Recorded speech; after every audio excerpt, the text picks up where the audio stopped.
Il est quasiment 8h14, c'est une interview d'actualité. Marie, vous recevez le journaliste Jérôme Pierrat. Il connaît bien le braqueur Redouane Faïd. Il a même écrit un livre avec lui, Faïd, dont le procès très attendu s'ouvrira demain. Bonjour et bienvenue à vous.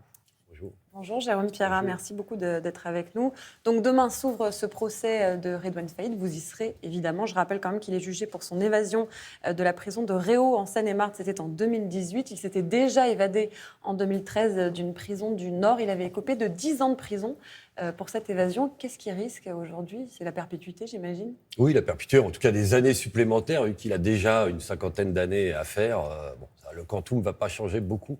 Voilà, le résultat. Mais effectivement, il risque, en théorie, la perpétuité.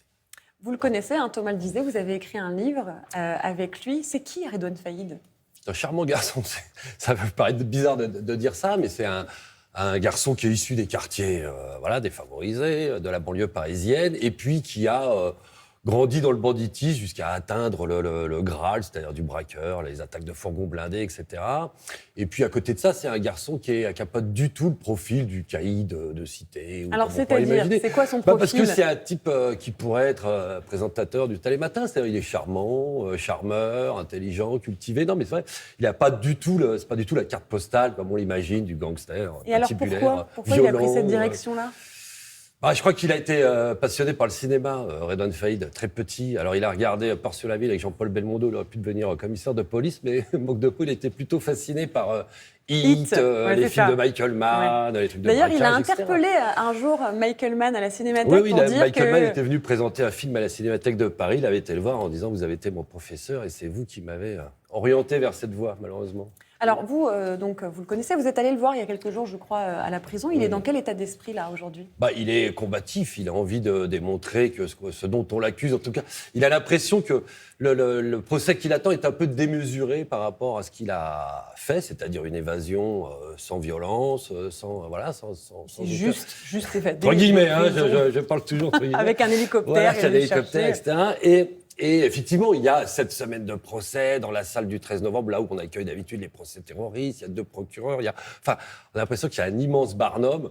On présente ses co-accusés qui sont en fait ses frères et ses neveux comme un espèce de clan criminel, ce qu'ils ne sont pas. Je ne prends pas du tout la défense, mais ils ont des casiers judiciaires vierges. C'est une affaire de famille ? Oui, qui ont aidé l'oncle, le frère.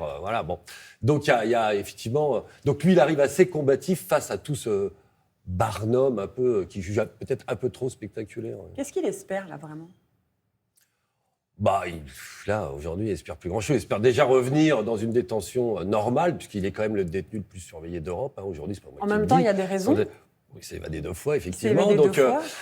Donc on le surveille comme le lait sur le feu, même voire pire. Donc il espère déjà, dans un premier temps, pouvoir retourner dans un régime à peu près normal, voire d'autres êtres humains. Aujourd'hui, il vient de battre le record d'isolement, de détention à l'isolement. Plus que le terroriste Carlos qui avait fait 9 ans et demi, lui, il attaque la 11e année d'isolement total. 11e année d'isolement, c'est-à-dire qu'il n'a pas le droit droit de voir. Il te parle à personne. Il ne peut pas sortir dans la cour avec les autres. Non, il est dans un cube de béton. 23 heures sur 24 quasiment. Donc c'est des conditions qui sont très très difficiles. Donc déjà, lui, ça serait déjà pas mal si il pouvait revenir dans une détention plus classique. Après, la date de sortie est assez lointaine sur le papier, oui. C'est ça qu'il espère, donc revenir à des conditions au moins, de détention. déjà améliorer ses conditions de vie quotidiennes. Alors vous le connaissez, ça fait 3 fois que je le dis, mais c'est important parce que c'est devenu un ami. En tout cas, lui vous considère comme un ami aussi, très fidèle. Comment on devient ami avec un braqueur et comment on ne dépasse pas la limite ? Alors, comment on devient ami ? Moi, je suis arrivé journalistiquement. Je travaille sur ces questions-là depuis des années, donc c'était un de mes clients. Quand il est sorti de prison la première fois, on s'était rencontrés, on a décidé de faire un livre, parce que ce qui m'intéressait, c'était d'avoir le parcours d'un jeune de quartier, justement, et pas le traditionnel au Corse, à l'accent rocailleux. Et donc on a commencé comme ça, et puis au fil des semaines et des mois, et bien évidemment, on s'est liés d'amitié. Après, vous ne choisissez pas dans la vie les gens avec qui vous matchez, comme on dit. Après, moi, je fais la part des choses entre le professionnel et l'être humain.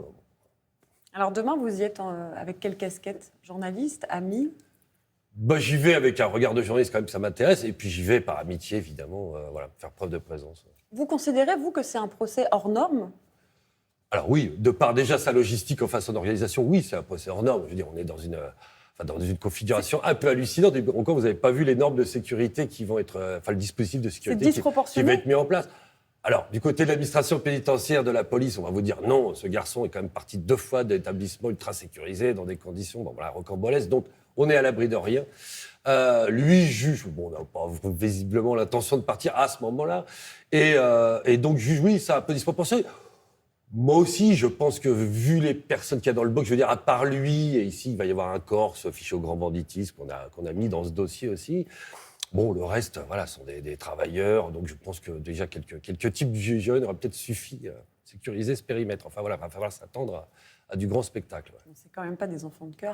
Non, mais voilà, faut pas se méprendre sur ce que je dis, c'est pas du tout la question, mais on peut avoir un procès sécurisé peut-être sans en faire autant, quoi. Vous pensez qu'il va recommencer ?